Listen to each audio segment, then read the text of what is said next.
राष्ट्रीय महासचिव माननीय श्याम रजक जी हमारे मंच पर आ रहे हैं।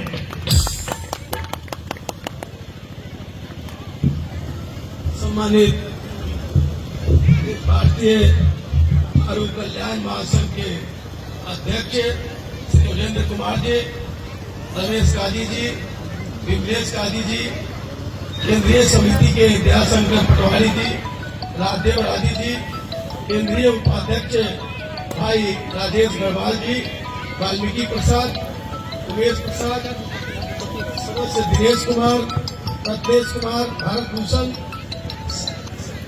राम प्रकाश जी, सचिन जी, सुदेव जी, भाई नवनीत चौधरी जी, भाई हमारे अध्यक्ष बना के राष्ट्रीय जनता दल के भाई सुमंत महतो जी, हमारे पश्चिम चंपारण के अध्यक्ष भाई साहब अंसारी साहब, हमारी बहन और आप सबके समस्याओं के लिए बराबर आदरणीय लाल यादव चंद्रशेखर यादव से रूबरू कराते हुए हमारी महिला सेल की प्रधान महासचिव बहन अनीता भारती जी, भाई उमेश जी, भाई दिलीप जी, भाई शरीफ जी, शशि नाथ जी और तमाम हमारे मंच पर बैठे हुए हमारे साथीगण, आए हुए हमारी बहनों और भाइयों, नौजवान साथियों, कलाकार साथियों, पत्रकार साथियों, छोटे बच्चे बच्चियों, भाई श्री चंदन जी ने काफी विस्तृत रूप से आपको बताने का काम किया है और आपके साथी ने भी 8 सूत्री मांग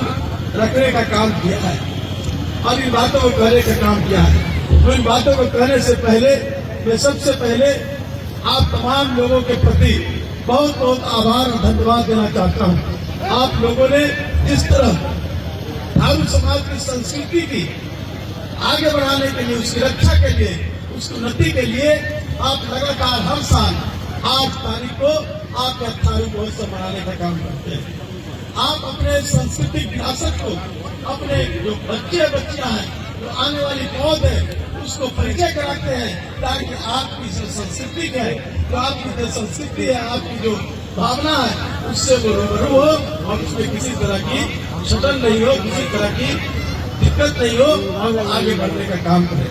मैं आज के दिन जहाँ आपके ही समाज के जिन्होंने संस्कृति की रक्षा के लिए श्री झलक खिलाड़ी जी, गीता सिंह खत्री जी और नंद कुमार थारू जी, रामनाथ काली जी, शिवराज पटवारी जी, महादेव खत्री जी, लोगों के प्रति भी नमन करना चाहते हैं। इन्होंने संस्कृति की रक्षा के लिए अपने आप को पूरे रूप से जुटाने का काम किया और संस्कृति की रक्षा के लिए अपने पूरे जीवन देने का काम किया है।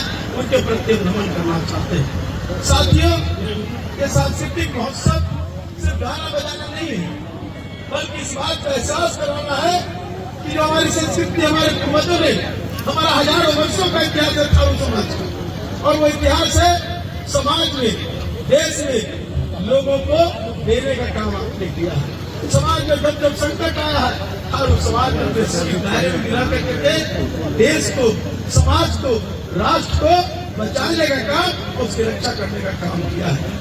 लेकिन आज जिस तरह की व्यथा चल रही है, आज आपके संस्कृति को जिस तरह से गलतफहमी कर करके, धन की परिभाषा को दूषित कर करके आपको दुर्गुणित करने का काम करना है। आपको अपनी संस्कृति की रक्षा करना है और संस्कृति की रक्षा करना है तो सबसे पहले जैसा हमारे प्रवक्ताओं ने और आपने एहसास कराने का काम किया, पढ़ना लिखा, बाबा साहब भीमराव अम्बेडकर और जो हमारे आदिवासी समुदाय के तमाम जो नेता रहे, चाहे वो हमारे बिरसा मुंडा रहे हो, चाहे वो हमारे शेख भिखारी रहे हो, चाहे तमाम लोगों ने जिस तरह से कुर्बानी देने का काम किया था देश आजादी के लिए। देश आजादी के पीछे जो सपना था, सपना ये नहीं था कि कौन प्रधानमंत्री बनेगा, कौन मंत्री बनेगा, कौन संसद बनेगा और कौन प्रतिनिधि बनेगा, बल्कि समाज में जो सबसे पीछे मैदान पर है, जो आज तक शोषित होते रहे। थारू समाज का इतिहास है शोषण का, काफी शोषण रहा है, काफी तरह के अत्याचार को सहने का काम है। उस अत्याचार से मुक्ति के लिए इन लोगों ने कुर्बानी देकर के देश की आजादी दिलाने का काम किया था।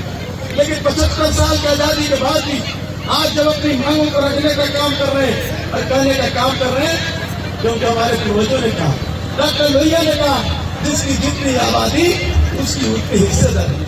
और आपने आज इस बात को कहने का काम कर रहे हैं। अभी हमारे नेता देसी यादव जी ने और नीतीश कुमार जी ने तय किया जाति जनगणना का। देसी यादव जी ने कहा था कि अगर जाति जनगणना नहीं होगा अब पटना से दिल्ली तक पदयात्रा करके दिल्ली को हम ईट से ईट बजा देने का काम करेंगे। और जब सरकार बनी नीतीश कुमार जी ने देसी यादव की बातों पर जाति जनगणना कराने का काम किया। आज लोग कहते हैं कि जात पात की बात नहीं जा रही है। मैं पूछना चाहता हूँ, जो हमारा थारू समाज का लोग है, जो कटोरा लेकर के बैठा हुआ है, जिसके आंखों के आंसू सूख चुके हैं, जिनके आंखों के आंसू सूख ही नहीं चुके, उनके आगे पकड़ा चुके हैं, उनके बच्चों को शिक्षा मिलेगी कि नहीं मिलेगी इस देश में? और रानी अंबानी जैसे लोग जिनके पास देश का ही नहीं बल्कि पूरे एशिया का और पूरे विश्व का सबसे बड़ा धनाधन है। कोरोना काल था, आप सब लोग कोरोना काल में संकट को झेल रहे हैं। सारे लोगों का काम धंधा बंद हो गया था, रोजगार बंद हो गया था, हमारी आर्थिक स्थिति खत्म हो गई थी, तो मनरेगा का काम था वो भी बंद हो गया था। लेकिन एक तरफ हमारी आर्थिक स्थिति खराब हुई, हम पैसे के मोहताज हुए। दूसरी तरफ तो नरेंद्र मोदी के जो दो अदानी अंबानी एशिया और विश्व के सबसे बड़े धनपति बनने का काम किए। एक कैसी गौरंगी है? क्या देश का आजादी इसीलिए हुआ था? क्या हमारे लोगों ने कुर्बानी इसीलिए दिया था? क्या थारू समाज के लोग, आदिवासी समाज के लोग, गरीब समाज के लोगों ने जो अपनी कुर्बानी देने का काम किया था, क्या इसलिए दिया था? इसलिए हमारे बच्चों को समझाने की जरूरत है। ये जो आजादी के बाद हमको अधिकार नहीं मिला है, उस अधिकार को दिलाने का काम था। भाई केसरी जी ने कहा कि जो हमारे नेताओं ने कहा था जिसकी जितनी आबादी उसकी इतनी हिस्सेदारी, और आरक्षण को बढ़ाने का काम किया गया है। आरक्षण को बढ़ाने का इसलिए काम किया गया है।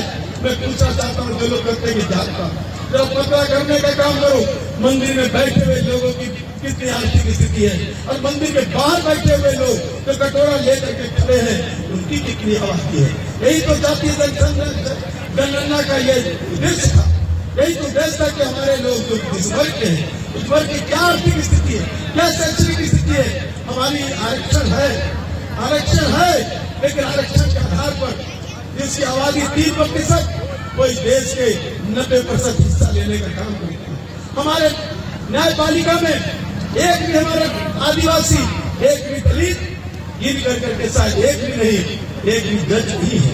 और स्टेट में भी कुछ गिने चुने लोग हैं, लेकिन कौन लोग हैं जिनकी आबादी 3% है, वो हिस्सेदारी 90% 95% हिस्सा लेने के काम। यही बेईमानी कैसे होगा कि बेईमानी के खिलाफ एक होगा। और यही थारू महोत्सव का उद्देश्य, जब अपने लोगों को अपने अधिकारों से जो वंचित किया गया है, उस अधिकारों को छीनने के लिए हम एकजुट होने का काम करेंगे। एकजुट होकर करके अपनी हैसियत को, अपने इतिहास को, अपने संस्कृति को बचा करके और अपने लोगों को जो अधिकार छीन लिया गया है, उस अधिकार को छीन करके हम अपने लोगों में वितरण करने का काम करेंगे। इसलिए कहा है हमारे पूर्व साथी शिवचंद्र जी ने कहा कि पढ़ोगे लिखोगे, पढ़ना लिखना होगा, बिना पढ़े लिखे देश की तकदीर नहीं बदल सकते। और देश की तकदीर बदलने के लिए अपनी तस्वीर बदलना होगा, और अपनी तस्वीर बदलने के लिए अपने आप को पढ़ने लिखना होगा, पढ़ना लिखना करना होगा। पढ़ोगे नहीं, लिखोगे नहीं, तो देश का तो दूर रहा, अपनी भी तकदीर और तस्वीर नहीं बदलेगी। इसके साथ जो कहना चाहता हूँ, आज के दिन संकल्प के थारू महोत्सव के दिन में जब अपनी संस्कृति की रक्षा के लिए हम अपने बच्चों को पढ़ाने का काम करेंगे, तो अपने बच्चों को शिक्षित करने का काम करेंगे। तब शिक्षित करेंगे तो हमारे लोग कंपटीशन में आएंगे। कंपटीशन में आएंगे तो यहाँ जैसे हमारा दलित समाज का वीडियो है, हमारा दलित समाज का एसपी और पीएम है, ऐसे लोग और लोग आने का काम करेंगे। बाबा साहब ने क्या कहा था? बाबा साहब ने जब लॉ मिनिस्टर थे तो उन्होंने कहा, जब पेपर में देखा एक लड़का कलेक्टर बन गया है, बाबा साहब ने अपने पीए को कहा कि वो जब दलित समाज का कलेक्टर हुआ उसको बुलाने का काम किया गया।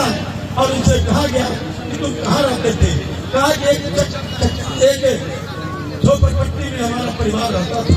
उन्होंने कहा कि अपने टीवी लगी हुई बस्ती गाड़ी में सूट बूट पहन करके उस झोपड़पट्टी में घूमने का काम करना, और घूम करके आकर करके अपने काम को करने का काम करना।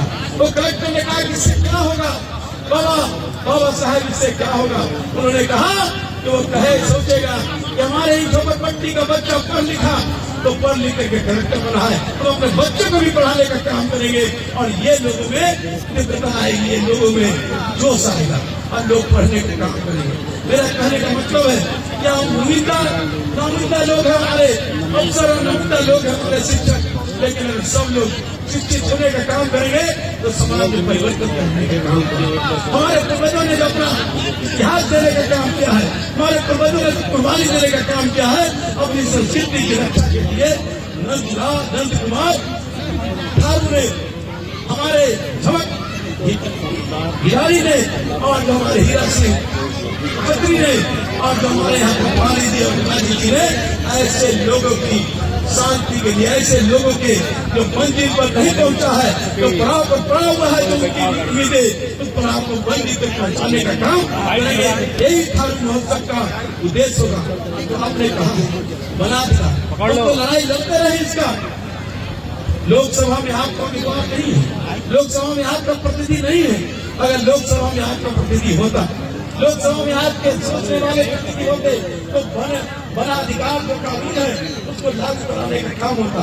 आपको गिराना नहीं पड़ता, आपके मांग को बुला करके दिलाना नहीं पड़ता, क्योंकि आपके जो प्रतिनिधि होते। तो ऐसा करो साथियों 2024 में जिसने आपके अधिकारों को छीनने का काम किया, जो बड़ा अधिकार को छीनने का काम किया है, जंगल को हमारे अधिकारों को छीनने का काम किया है, ऐसे लोगों को सबक सिखाने के लिए, ऐसे लोगों को संसद में भेजने का काम मत करो तो हमारे अधिकारों की आवाज वहां बुलंद नहीं करता है।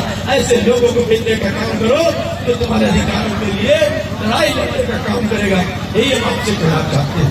आपने कहा है, कई चीजें कहा है, ये कोई भी गलत नहीं है भाई। सिकंदर जी ने इसका समर्थन भी किया है, मैं भी कर रहा हूँ कि जो आपने कहा है कि जो जानवर आकर करके हमारे छोटे छोटे लोगों को तंग कर देता है, परेशान कर देता है, हत्या कर देता है, तो सब मुआवजा मिलना चाहिए, मुआवजा मिलना चाहिए और इसके लिए हम लोग कानून बनना चाहिए। हम इस बात को अपने नेता देश यादव जी को, इस राज्य के मुख्यमंत्री नीतीश कुमार जी को ये कहने का काम करेंगे।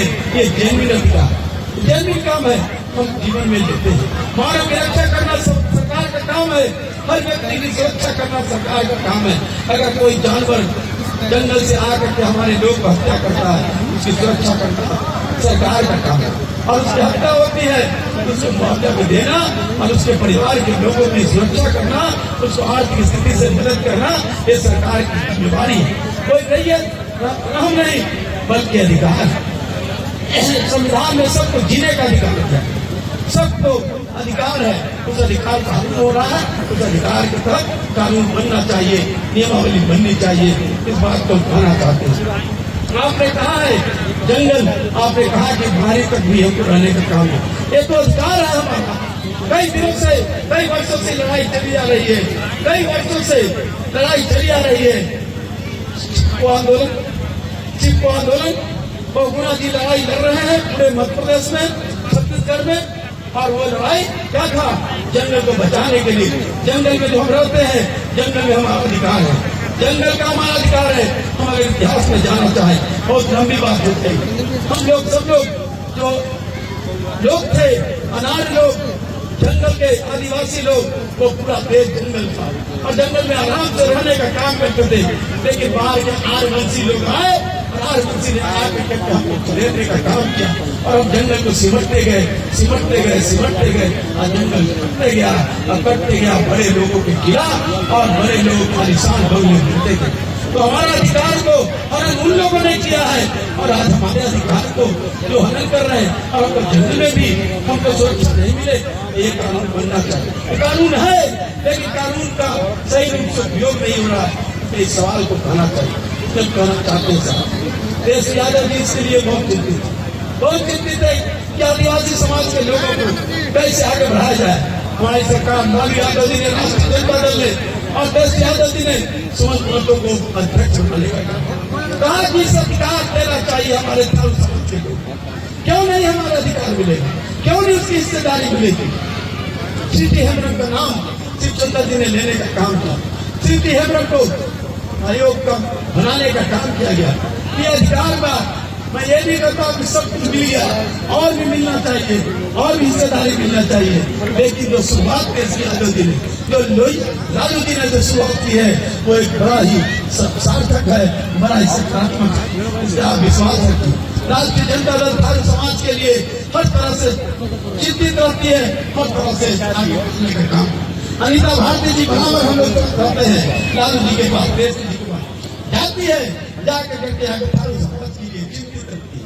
कैसे यहाँ विकास हो, कैसे यहाँ पुल बने, कैसे यहाँ लोगों की सुरक्षा हो, कैसे यहाँ स्कूलों का निर्माण हो, इसके लिए लगातार लड़ती रहती है। अनिता भारती जैसी आपकी बहन, आपकी प्रतिनिधि है, हम चाहते हैं कि ऐसे लोगों को मजबूती देने का काम करिए, ताकि आपके अधिकारों का हनन नहीं हो, आपके अधिकारों को सही रूप से मिलने का काम करे। इन्हीं चंद शब्दों के साथ तमाम साथी को, भाई विजय सिंह जी को, भाई गढ़वाल जी को, तमाम साथी को हम बहुत बहुत आभार व्यक्त करते हैं, जो बच्चियों ने डॉक्टर कलाम को पसंद किया है। बड़ा ही उनका इसके अंदर जो प्रतिभा है उसको निखारने का काम किया है, उस प्रतिभा को और सराहने का काम, और सराहने का काम। जो रानी बेटी हमारी जो फुटबॉल में एथलेटिक में जो आगे बढ़ने का काम किया, और भी आगे बढ़ाने का काम कीजिए। हम सारे लोग उसके साथ हैं। इन्हीं सब शब्दों के साथ पुनः आप सबको इफ्तार महोत्सव की बहुत बहुत शुभकामना देना चाहते हैं, और आशा करते हैं जो कौम अपने पूर्वजों को याद करता है, जो कौम अपने पूर्वजों का सम्मान करता है, वही कौम जिंदा कौम होती है। आपने थारू महोत्सव के नाम पर अपने पूर्वजों को याद किया है, अपनी संस्कृति की रक्षा के लिए कसम खाया है, क्योंकि आप सब नमन के प्राप्त हैं, आप सब आभार के प्राप्त हैं, आप सब धन्यवाद के प्राप्त हैं। इसी शब्दों के साथ आप सबका बहुत बहुत धन्यवाद। जय हिंद, जय भारत समाज, जय हिंद।